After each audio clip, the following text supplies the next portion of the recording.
नमस्कार दोस्तों।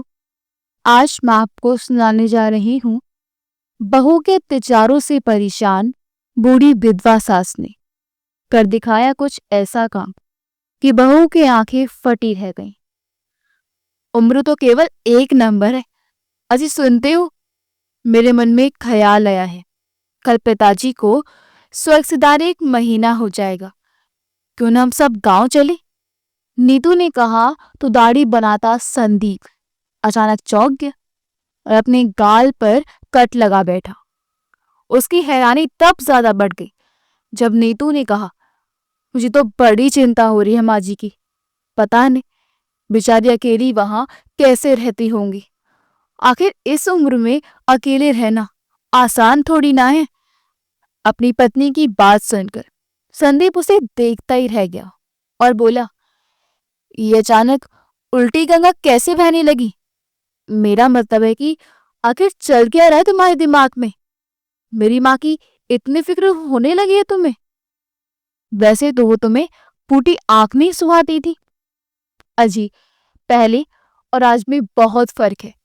पहले तो माँ बाबूजी एक साथ रहते थे, एक दूसरे का ख्याल रखते थे। लेकिन अब तो बाबूजी भी नहीं है उनका ख्याल रखने के लिए। बुढ़ापे में कोई बीमारी या मुसीबत बढ़ जाए तो वे कौन संभालेगा? आपको तो पता ही है क्या वे रिश्तेदार और गांव के लोग क्या क्या बातें बनाएंगे हमारे बारे में। मैं अपनी बेचारी बूढ़ी सास का इस अवस्था में ख्याल भी नहीं रख सकती। ना बाबा ना, ऐसी बातें तो मैं नहीं सुन सकती। आप जल्दी से जाकर माँ जी को ले आइए। कि कहकर नीतू तो वहां से चली गई। लेकिन संदीप अभी तक हक्का बक्का खड़ा था।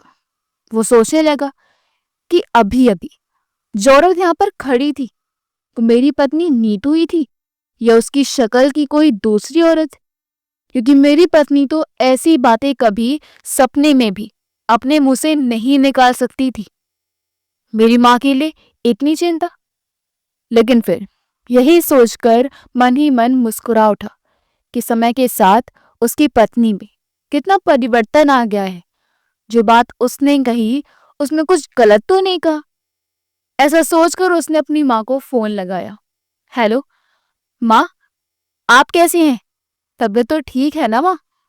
वो हम लोग सोच रहे थे कि अब पिताजी तो आपके साथ है नहीं, तो आप कितने दिन अकेली रहेंगी और डॉक्टरों के भरोसे कब तक रहा जा सकता है? क्यों ना आप हमारे साथ यहीं आकर रहें? अपने बेटे की बात सुनकर सुरेखा जी बोली, बेटा संदीप, मैं जानती हूँ तुम्हें मेरी कितनी चिंता है। बहुत ख्याल रखते हो तुम मेरा। परंतु ये बात भी किसी से छुप नहीं कि तुम्हारी पत्नी नीतू का व्यवहार मेरे लिए अच्छा नहीं है। तुम्हारे बाबूजी की पेंशन तो मुझे मिलती है और इस उम्र में मैं सम्मान से जीना चाहती हूँ। इसलिए बेहतर होगा कि तुम मुझे यहीं रहने दो। माँ के मुंह से पेंशन की बात सुनकर संदीप का दिमाग ठनका और सोचने लगा कि कहीं नीतू माँ को मिलने वाली पेंशन के पैसों के लालच में तो उसकी माँ को अपने पास नहीं बुला रहे। नहीं, नीतू इतनी भी बुरी नहीं हो सकती। अपने मन को समझाते हुए संदीप अपनी माँ से कहने लगा, माँ, आपके अकेलेपन में मैं आपके साथ देना चाहता हूँ। मैं भरोसा दिलाता हूँ कि यहाँ आपकी इज्जत में कोई कमी नहीं होगी। और जहां तक सवाल है आपकी बहू का, तो ये आपकी बहू की ही सोच है कि अब हमें आपका ध्यान रखना चाहिए। उसका व्यवहार बिल्कुल बदल गया है माँ। अब उसे आपकी चिंता होती है। बेटे की बात सुनकर सुरेखा जी बोली, बेटा, ये तो बहुत अच्छी बात है। चलो अच्छा है, कम से कम उसने मेरे बारे में सोचा तो। इससे ज्यादा एक बूढ़ी माँ और क्या ही मांगती है। फिर संदीप बोला, माँ जी, अब ये तय हो गया कि आप हमारे साथ ही रहेंगे। आखिर आपको भी तो अपने पोता पोती के साथ समय बिताने का, लाड प्यार करने का मौका मिलना ही चाहिए। फिर उन्हें भी तो आपकी जरूरत है ना माँ। दादा दादी ही तो पोता पोती को संस्कार दिया करते हैं।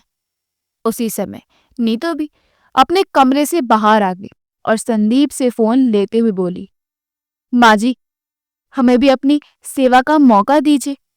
आप खुद ही सोचिए, लोग क्या कहेंगे? कि बेटे बहू के होते हुए भी माँ को नौकरों के भरोसे छोड़ रखा है। आखिर अपने तो अपने ही होते हैं ना माँ। इस समय में अपने काम नहीं आएंगे तो और कौन काम आएगा माँ। नीतू के शहद में डूबी बातें सुनकर सुरेखा जी के मन को तसल्ली हुई और उन्होंने अपने बेटे बहू के साथ रहने के लिए हाँ कर दी। सुरेखा जी से फोन पर बात करने के अगले दिन ही नीतू और संदीप उनके गांव पहुंच गए और सुरेखा जी को अपने साथ ले जाने के लिए तैयारी करने लगे। जो भी कीमती सामान था सब संभाल कर नीतू अपने पति से कहने लगी, बाबा जी के जितने भी जरूरी कागजात होंगे वो सब साथ ले चलिएगा। मैं तो कहती हूँ कि इस मकान को भी किराए पर चढ़ा देते हैं ताकि साफ सफाई भी होती रहेगी और महीने की एक निश्चित कमाई भी आती रहेगी। नीतू की बात सुनकर संदीप ने कहा, इसका फैसला मैं नहीं कर सकता, केवल माँ ही तय करेंगी कि उन्हें घर का क्या करना है। आखिर ये घर उनका है। मैं तो बस इतना चाहता हूँ कि उनका बुढ़ापा सुख समय बीते और पूरे सम्मान के साथ बीते। नीतू की बात पर सुरेखा जी ने भी सहमति जताई और मकान को किराए पर दे दिया गया। मकान बड़ा था इसलिए किराया भी अच्छा खासा मिल रहा था। आखिरकार सुरेखा जी नीतू और संदीप के साथ शहर में उनके घर में आ गई। सुरेखा जी का जीवन एकदम से बदल गया। उन्हें लगा कि उसे पति के साथ उनके 40 साल की जमी जमाई गृहस्थी भी छूट गई और अपना घर भी। गांव में तो आस पड़ोस और सहेलियां भी हर दुख सुख में साथ रहती थी, परंतु यहाँ शहर में उन्हें एक अधूरा सा लगता था। लेकिन फिर भी अपने बेटे और पोता पोती का साथ पाकर वह खुश थी। कुछ देर तो सब कुछ अच्छा चलता रहा। सुरेखा जी की खूब सेवा होती थी। उनका पोता दीपू भी दादी दादी करते नहीं थकता था। अपनी दादी का साथ पाकर दीपू भी बहुत खुश रहने लगा था और सुरेखा जी 2 साल की अपनी पोती को भी संभाल लिया करती थी। सुरेखा जी ने आते ही घर का सारा काम संभाल लिया था और हर काम में बहू की मदद भी कर दिया करती थी।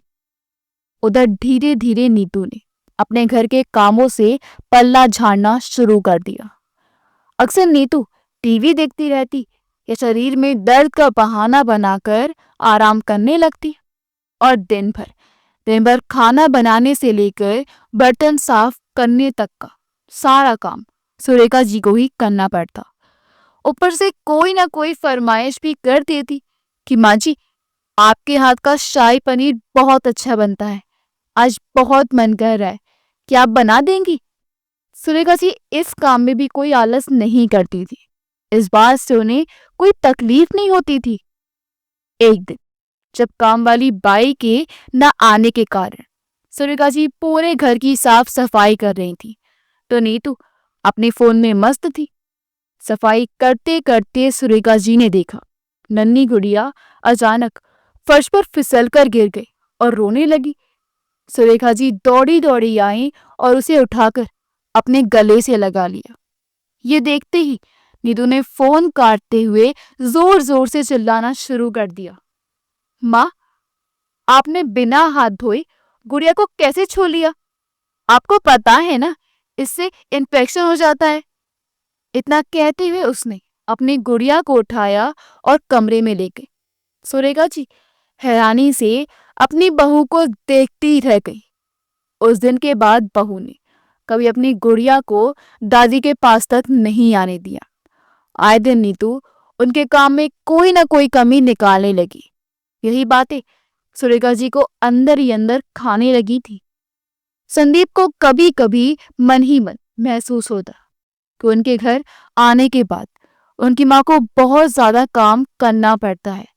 इसलिए उसने अपनी पत्नी से भी कहा कि माँ की उम्र हो गई है, इसलिए उनसे ज्यादा काम मत करवाया करो, अब उनके आराम करने के दिन है। इस पर नीतू बोली, माँ जी को इस उम्र में और क्या काम है, पूरे दिन तो खाली बैठी रहती हैं, थोड़ा बहुत हाथ पैर चलते रहेंगे तो उनके लिए अच्छा है। और फिर मैं कौन सा उन्हें पहाड़ तोड़ने के लिए कह देती हूँ, घर का थोड़ा बहुत काम ही तो करती हैं।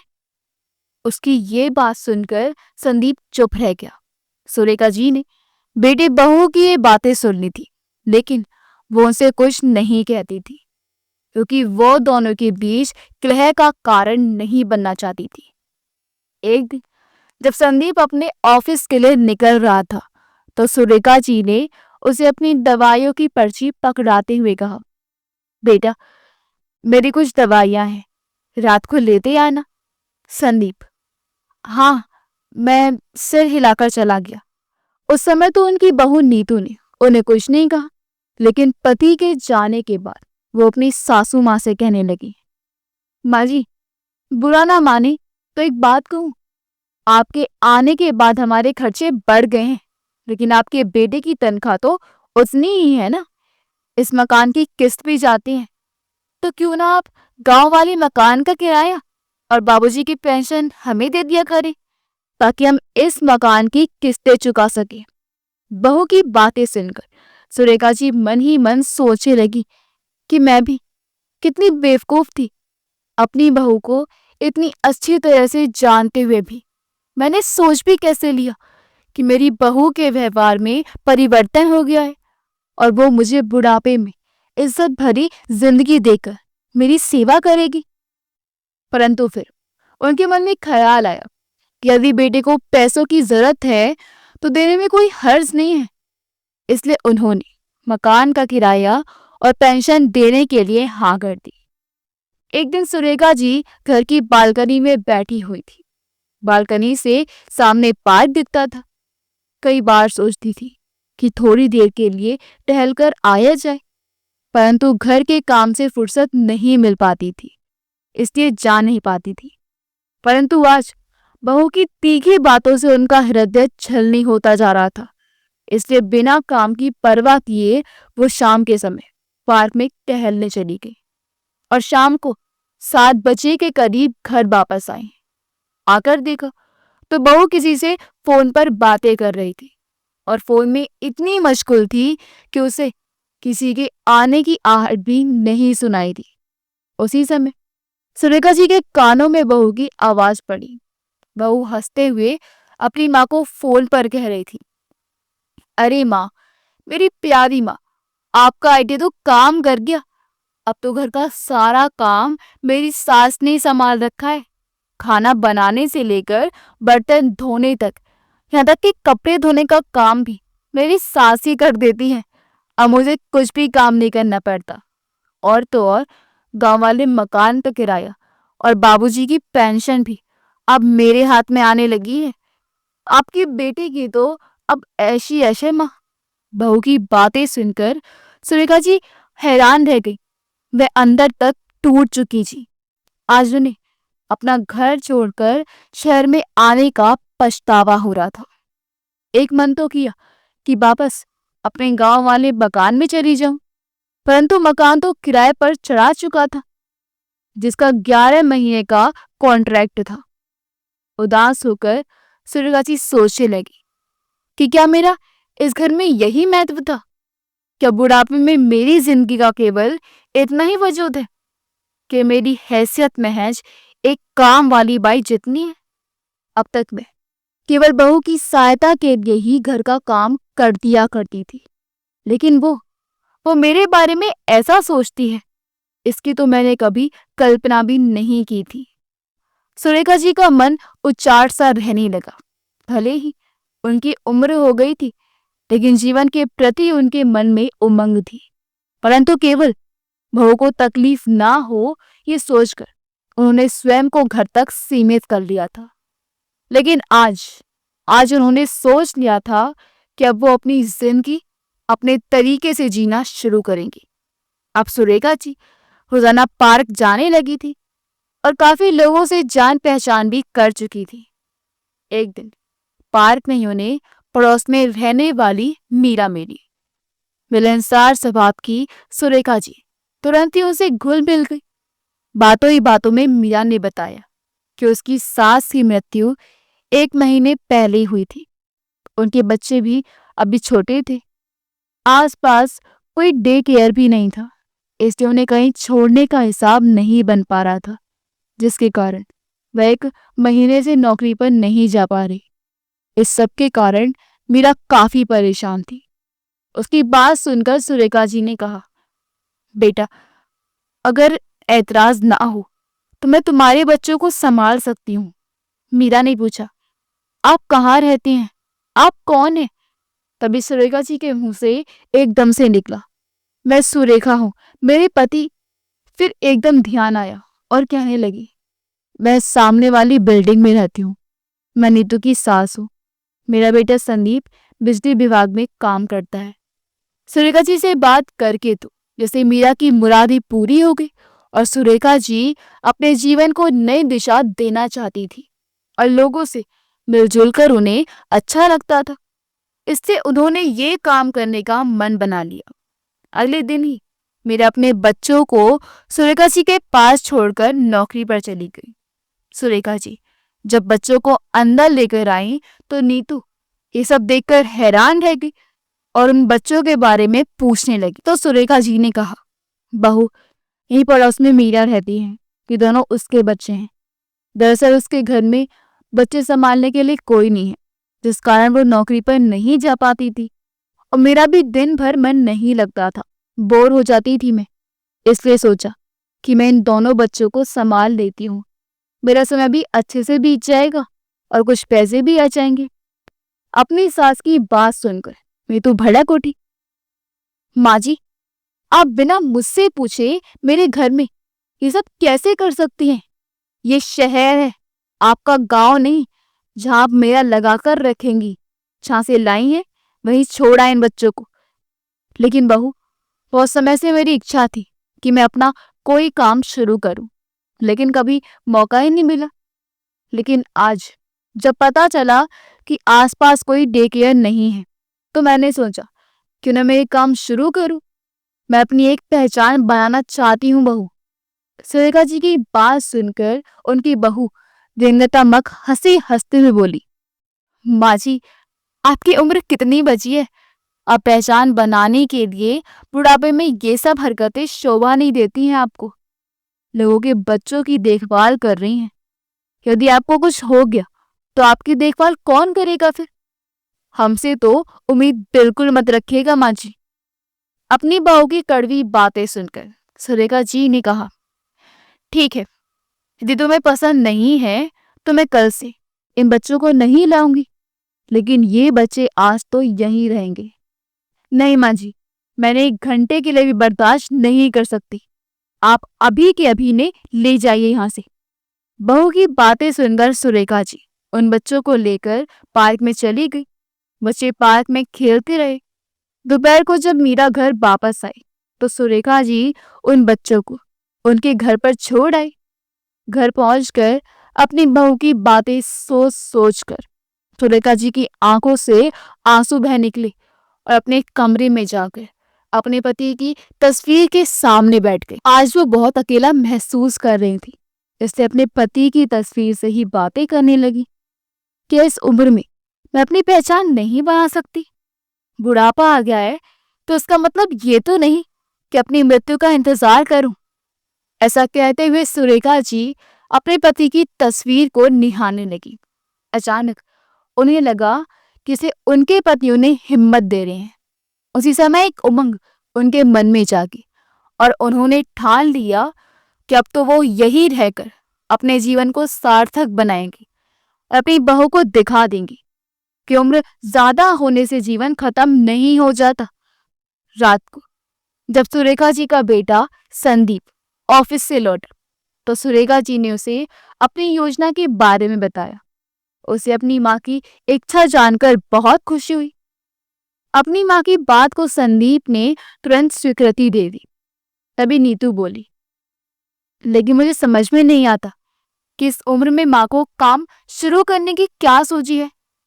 अगर करना ही है तो घर पर बैठकर घर का काम करे। अपनी पत्नी को जवाब देते हुए संदीप ने कहा, नहीं, माँ की जो इच्छा है वो वही करेंगी। माँ, मैं कल ही आपके लिए जगह का इंतजाम करवाता हूँ। ऐसा कहकर संदीप चला गया और अपनी बहू नीतू को गुस्से में देखकर सुरेखा जी बोली, बहू किसी के घर की नौकरानी बनने से अच्छा है जिस काम को करने की मेरी इच्छा हो मैं वो काम करूं। बूढ़े होने का महत्व ये कतई नहीं कि इंसान का कोई वजूद ही नहीं रहा। कल तक तुमने मेरी जिंदगी के साथ वो किया जो तुम करना चाहती थी, लेकिन आज के बाद मेरी जिंदगी कैसे चलेगी वो मैं तय करूंगी, तुम नहीं। इतना कहकर सुरेखा जी पार्क में चली गई। अपनी सासू माँ के मुंह से ये बातें सुनकर नीतू हैरान खड़ी रह गई। अगले ही दिन सामने वाले फ्लैट के नीचे का एक कमरा संदीप ने किराए पर ले दिया और सुरेखा जी रोज सुबह तैयार होकर वहां चली जाती थी। मीरा अपने बच्चों को सुरेखा जी के पास उसी कमरे में छोड़ जाती जहां मीरा भी निश्चित होकर नौकरी पर जाने लगी थी। वहीं बच्चे भी सुरेखा जी के साथ बहुत खुश रहते थे। मीरा के बच्चों को देखकर सोसाइटी के अन्य माता पिता भी सुरेखा जी को कहने लगे कि आप हमारे बच्चों को भी अपने पास रख लें। इस तरह 8-10 बच्चे और आने लग गए। सुरेखा जी ने अपनी सहायता के लिए नैनी भी रख ली जो भाग दौड़ का काम संभाल लेती थी, साफ सफाई भी कर देती थी और बच्चों का खाना भी गर्म कर ही देती थी। देखते ही देखते सुरेखा जी का काम इतना बढ़ गया कि उनके साथ वाला एक और कमरा भी उन्हें किराए पर लेना ही पड़ा। एक दिन एक नैनी ने बताया कि उसी सोसाइटी के घर में रहने वाली उनकी उम्र की एक औरत अपने घर में बहुत दुखी है, उसकी बहू से बहुत तंग करती है। उन्होंने नैनी से कहकर उस औरत जिसका नाम कमला था उसे अपने पास बुलाया। उनसे उनका सब दुख सुनकर सुरेखा जी बोली, यदि आप चाहें तो मेरे पास यहाँ आ सकती हैं। आपने बताया कि आपको मशीन का काम बहुत अच्छे से आता है, तो मेरे पास घर पर कपड़े सिलने वाली एक मशीन ने फालतू में ही जगह घेर रखी है। क्यों ना हम उस मशीन से गरीब लड़कियों को कपड़े सिलने का काम सिखाएं, जिसकी फीस हम बिल्कुल कम रखेंगे। इस तरह वो भी आत्मनिर्भर बन जाएंगी और हमें भी जीवन जीने का एक मकसद मिल जाएगा। बेशक हमारा उद्देश्य पैसे कमाना नहीं है, परंतु इस तरह यदि हमारा बुढ़ापा कुछ करते हुए गुजरेगा और 2 पैसे भी आ जाएंगे तो इसमें कुछ भी गलत नहीं है। कमला जी को बात जच गई। अगले दिन से वो सुरेखा जी के पास आने लगी और कुछ घंटे वहीं रहकर काम करती। सुरेखा के साथ काम करते हुए कमला जी को भी अच्छा लग रहा था। दोनों सहेलियां भी एक दूसरे का साथ पाकर खुश रहने लगी थी। कमला जी जो घर के झाड़ू से बहुत ज्यादा परेशान होकर बीमार रहने लगी थी, अब कुछ ही दिनों में बहुत तंदुरुस्त दिखने लगी थी। धीरे धीरे करके सुरेखा जी के साथ अन्य महिलाएं भी जुड़ती गई, जिस कारण वो जगह अब छोटी पड़ने लगी थी। सुरेखा जी के कहने पर संदीप ने सोसाइटी के बाहर एक बड़ा सा मकान किराए पर दिलवा दिया। अब उन सब महिलाओं को इतनी आय हो जाती थी कि आराम से उस मकान का किराया निकाल ही सके। सुरेखा जी के पास काम करने वाली सभी महिलाएं बहुत ज्यादा खुश थी कि उन्हें टाइम पास करने के लिए एक अच्छी जगह भी मिल गई और कुछ आमदनी भी शुरू हो गई थी। अब उन्हें अपने खर्चों के लिए बेटे बहू का मुंह नहीं ताकना पड़ता था। वो सब आपस में हंसती बोलती, अपना सुख दुख बांटती और समाज के लिए भी योगदान करती। दरअसल उन सभी बूढ़ी महिलाओं को भी कोई चाहिए था जिससे वो बात कर सके, जो उनका हाल चाल पूछ सके। वो सब उन्हें यहाँ मिल ही गया। धीरे धीरे महिलाओं की संख्या 20 हो गई। सुरेखा जी सबको कुछ ना कुछ काम करने की प्रेरणा देती रहती। कोई अचार मुरब्बा बनाना सीख रही थी तो कोई सिलाई करना, तो अन्य महिलाएं सुरेखा जी के साथ बच्चों को संभालती थी। वह सभी महिलाएं पूरे इलाके में जाने लगी थी। धीरे धीरे करके उनकी प्रसिद्धि इतनी बढ़ गई कि पूरे शहर के लोग उन्हें सम्मान देने लगे थे। एक दिन नीतू किसी काम से सुरेखा जी के केंद्र पर गई और वहां उसे मीरा मिली, जो अपने बच्चे को लेने के लिए आई थी। मीरा ने पूछा, अरे आपको पहले तो यहाँ नहीं देखा, आप कहाँ रहती हैं? तब नीतू बोली, मैं इस केंद्र की संचालक सुरेखा जी की बहू। मीरा के दिमाग में अचानक 8 महीने पहले पार्क में सुरेखा जी से हुई बात याद आ गई। जब सुरेखा जी ने कहा था कि मैं नीतू की सास हूँ, जिनका अपने परिचय शहर में केवल इतना ही था, लेकिन 8 महीने में ही वो परिचय बदल गया था। आज उनकी बहू को अपने परिचय के लिए सुरेखा जी का नाम की आवश्यकता थी। आज सुरेखा जी ने साबित कर दिया था कि उम्र तो केवल एक संख्या है, और यदि जीवन को नई दिशा देने का जज्बा मन में हो तो सारी अड़चनें छोटी पड़ जाती हैं।